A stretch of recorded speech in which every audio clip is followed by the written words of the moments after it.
Earth Shaker.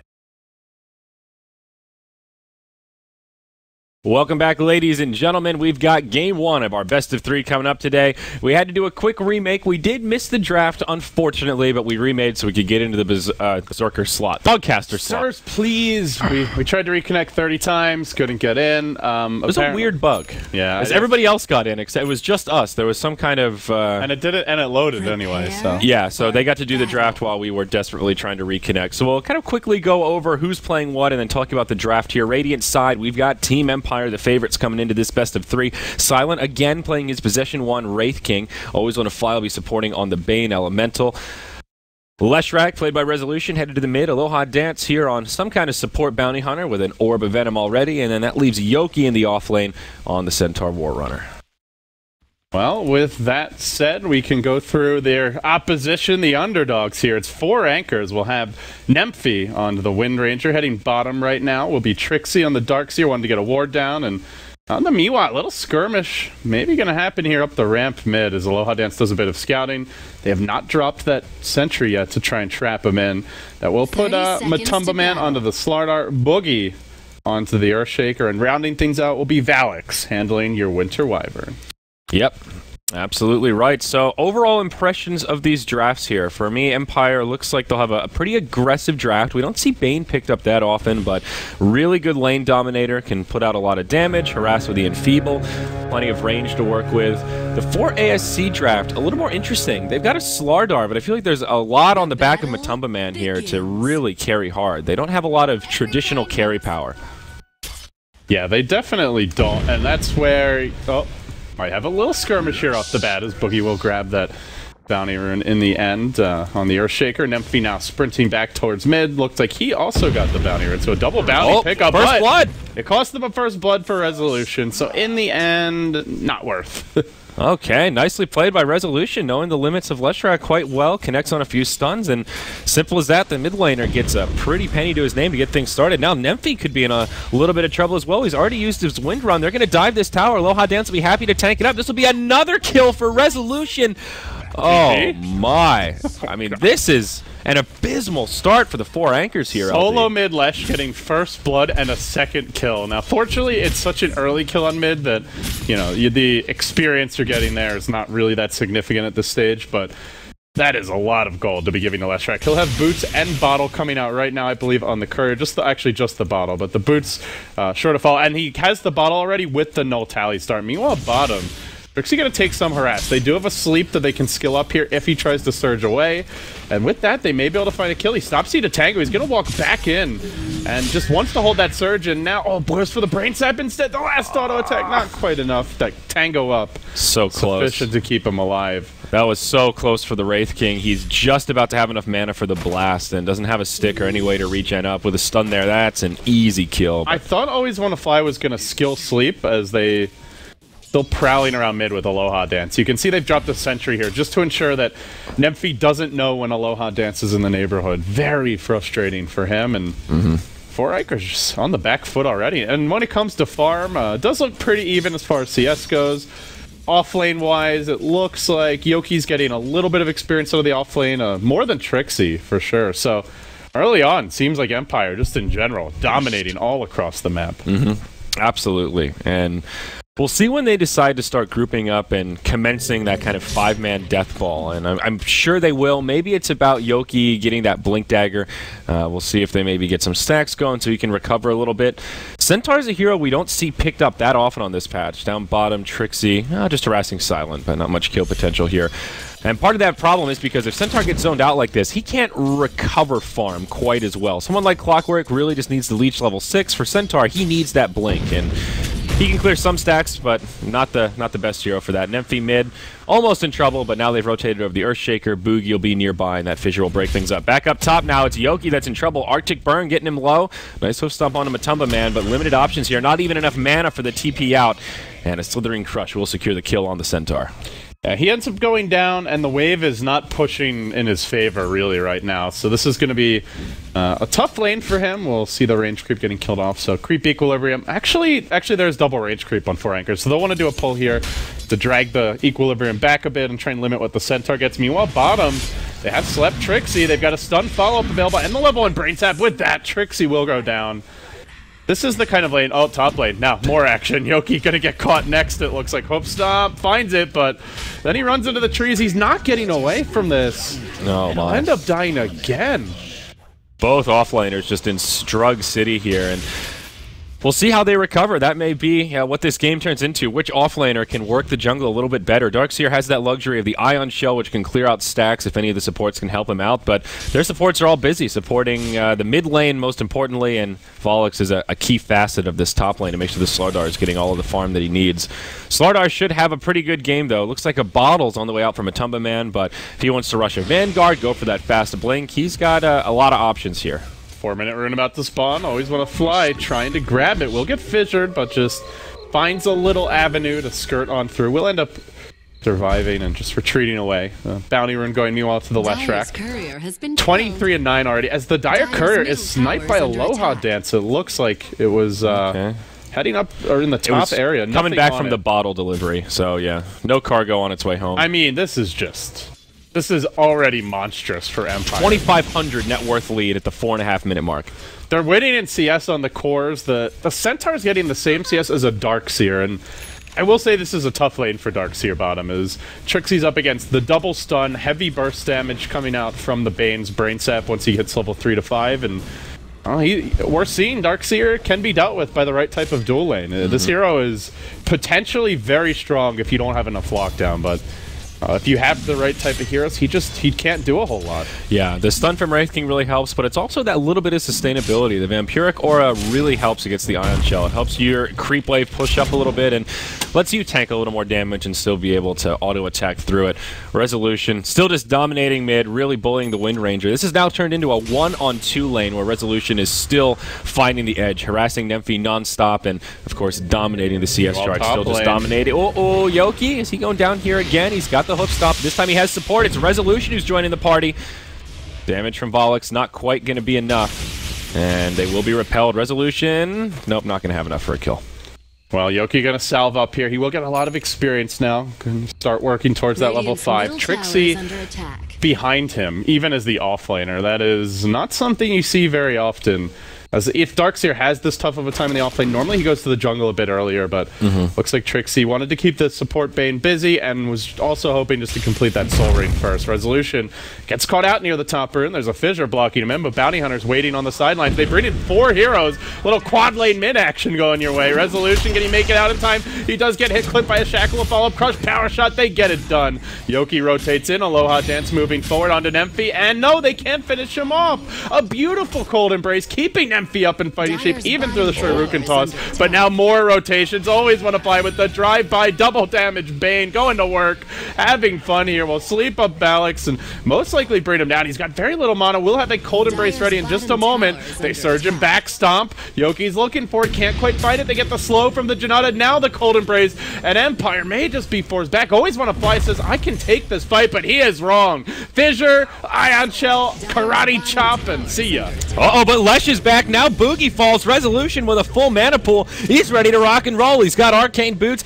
Another Lightning Storm at the ready, but on the other side of it, to pound the other falls to the Wind Ranger. Nymphy might get 2. Thinking about diving Yoki, but will back out as the tower starts to do some damage. Now Resolution, he went in too deep. He has an amp damage on. Huge right clicks coming his way, and it will be 4 ASC that clean it up. And after a long, crazy fight in the mid lane, it's a break even. 3 for 3, and a very even exchange in terms of net worth and XP. Well, actually 3 for 4, because Leshrac dies twice there. And he died initially, you're right, yeah. That is really bad for Empire. Losing their super far ahead Leshrac twice is an absolute just fountain of experience going the way of 4 Acres. And all of a sudden, you've got a level 4.5 Winter Wyvern in this game.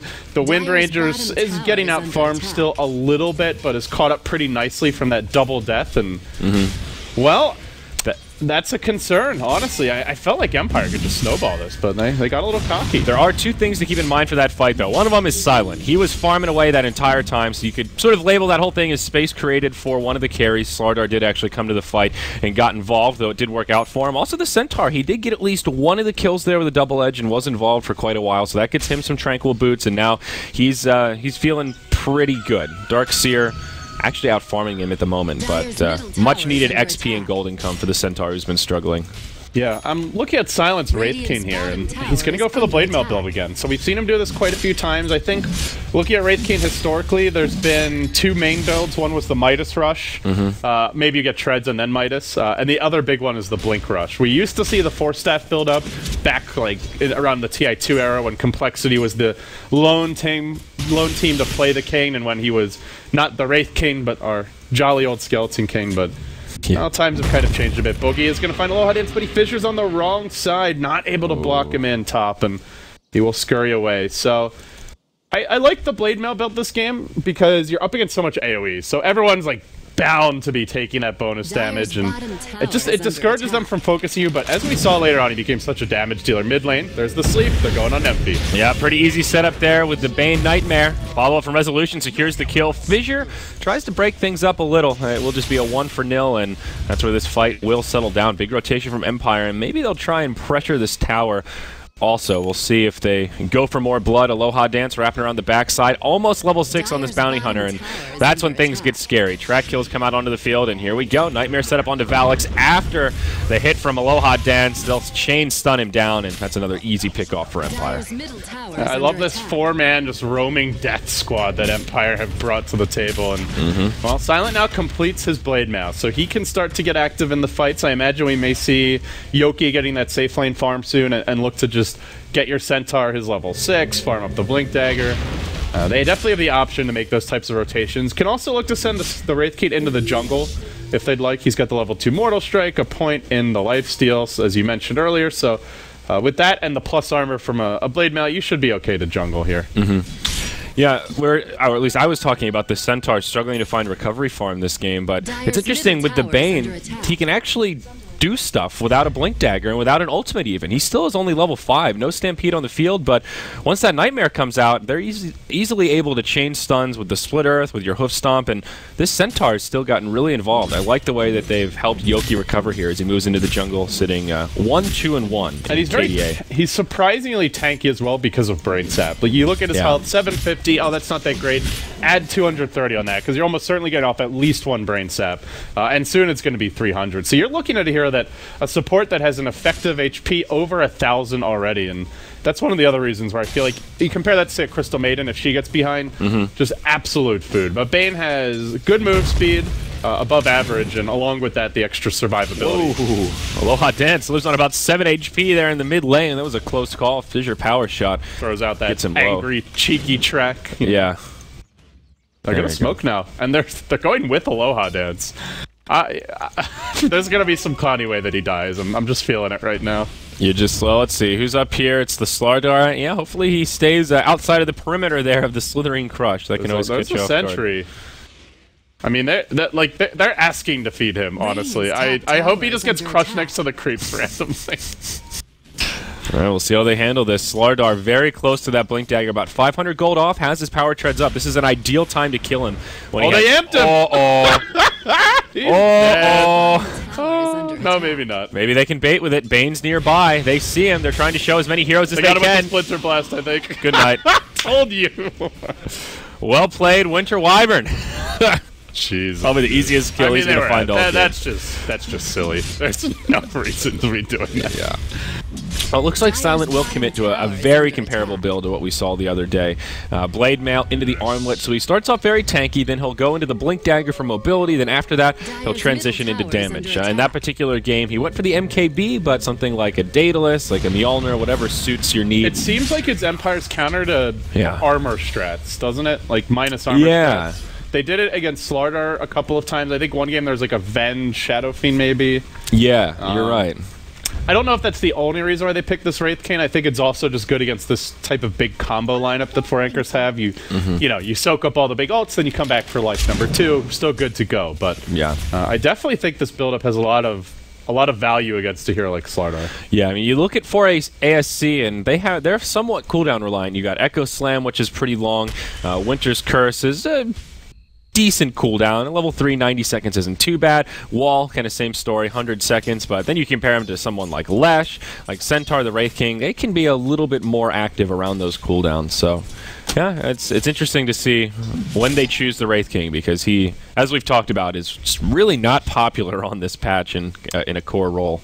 It is also interesting that they're going to it as often as they are. You know, something that, you know, there's two ways to look at it. On the one side, sure, maybe you're showing strats before TI or showing picks.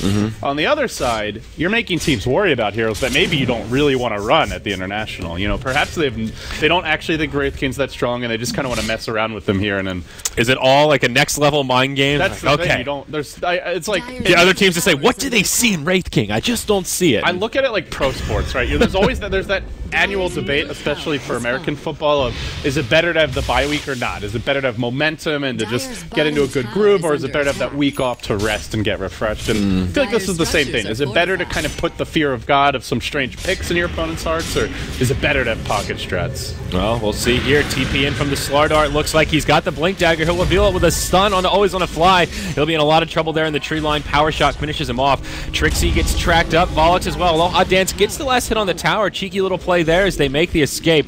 It is just a 1-for-0 trade thus far, but it's not over yet. Silent has already utilized his ultimate here. If he dies again, he won't be coming back to life. Fissure breaks things up. Bounty Hunter, whoa, doing big damage with that Shuriken bouncing around. Then the Lesh comes in for the cleanup. Lightning Storm not going to bounce all the way through, but that 1-for-0 turns into a 1-for-3, and Empire get the tower.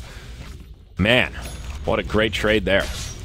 It was in the end. That Shuriken did a lot of work. Bounced to, I think, 3 heroes. I do want to point out a small mechanic. I know it's been brought up. I think I've talked about in cast before, but with Bounty Hunter, if you Shadow Walk and then hit someone while you're fading, you get the damage, and you also still have it. Like, you still have the bonus. So you can basically get a double Shadow Walk. I'll call it a nuke, a double Shadow Walk plus damage off and remain invis if you time it just right. So Aloha Dance using it just to get a couple of extra CS here and there. And this is the build, apparently, for Bounty Hunters. Every Bounty Hunter seems to love this mech build nowadays. Yeah, I'm not sure why. We'll hold that thought for a second here. Silent in a lot of trouble in the mid lane. Doesn't have an ultimate available. Always want to fly is on his way in.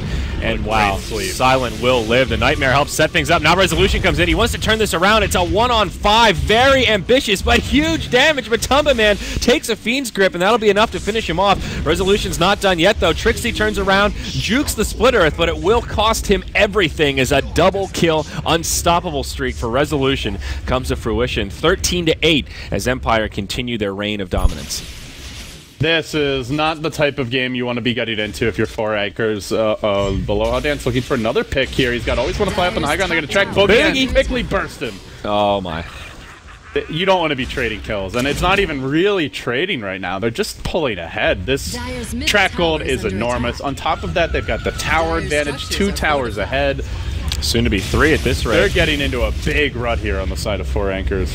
Yeah, not the best recovery lineup, and this is one of the weaknesses of the Darkseer. If he gets a lot of space and time to farm, he can be very powerful, but here he is poor. Working on the mech, a couple 100 gold off the recipe, that will help turn the tides, but not in the same way that this Centaur can continue getting momentum for his team. He now has a Blink Dagger, and Yoki is ready to fight. I think this will be the Blink reveal, actually, if they want to make a go on Nemphy or someone else behind the tower. Yeah, big item, and they haven't needed it. That's the scary part, is they've been able to get all this work done without a blink. Now they have one. Whereas for anchors, they didn't have their Slardar blink. It was kind of an even game. They get the Slardar blink. It's not translating into a big momentum advantage, and I think I really have to credit Always Want to Fly on his excellent support play, getting off the defensive sleep there, then going in for the Brain Sap, the follow-up grip eventually. Their supports have just been doing a great job. Him as well as Aloha Dance on the Bounty Hunter, although maybe the Caster's Curse is strong here. I may have jinxed it. Another nice Nightmare, though. Still fitting in line with what you were talking about. Aloha Dance happy he picked up the mech, because it did just save him here. Mech and stick charges just barely. Top Resolution is making his go on Trixie. Oh, he poor found Trixie. him with the stun, and with that, Trixie looking to be dead. Trixie just picked up his keyboard and just broke it over his computer. God damn it. Bad time to DC, so we'll see if Trixie can survive this one. I think the burst damage... I think he might still be able to get off his mech and stick, but Surge is on cooldown for another 3 seconds. I think Trixie is a dead man. Yeah, it's a level 2 Pulse Nova here as well. I guess we'll... he just got the mech, actually. That was okay, so he mechs himself. Resolution doesn't even try to commit for it. Matumba Man TP's in. Misses the blink a little bit, looking for the Slitherine Crush. Resolution trying to make the escape, but lacking the armor. This is pretty difficult. Another stun from the Fissure, and now the illusions come out. They can go back in for a blink here. Oh, but Silence here. If they go back in, it could cost them. No, the Slithering Crush on 2. Silent gets stunned up as well. It's an unstoppable streak going the way of Matumba Man. Now Silent with the Wraithfire Blast. He does have some support on the way, but the Slardar just a little bit too speedy. He's slithering away back to safety now on the other side of it. Always want to fly. Having a little ring around the rosy here. Maybe looking for a setup. He's got a Nightmare as well as a Brain Sap, but Winter's Embrace comes out on the Bane to stop the initiation. Well played by Volix. Man, casting Wyvern is tough, isn't it? You're just mixing all the spells together. Cold Embrace, Winter's It's all these Curse. Arctic, Burny, Arctic cold. Embrace. God. Splinter Embrace. Embrace the splinters, damn it. While that was happening, I don't think it was happening on the other side of the fight, but Always Wanna Fly tried to use his ultimate, immediately got canceled by a Fissure, so a bit unfortunate for Empire. Still, though, just look at the gold lead. They have so much farm on their cores, and more importantly, a lot of track gold starting to pile up here for both of them. And look at the Wraith King now. This is the point in the game where he starts to get scary. 1 or 2 core items, he's pretty kiteable. He'll sit there and farm. Now he can blink on you, hit you with a stun, and there's a lot of damage coming your way with that armlet as well as the Blade Mail turned on. This Wraith King can really now start to contribute in these fights, and also pass the level level 11. 2 ulti, Yes. so it's not down for 4+ minutes. Yeah, Matumba Man getting that Ogre Club, still in that window where he's really not that tanky. He walks up to the high ground without vision. Yoki standing there ready and waiting, kicks him in the face, gives him a double edge, and that's an easy pick for Empire. Now they go on to Valix. Arctic Burn just not going to be enough. The burst damage from Resolution, too intense. It will be a 2-0.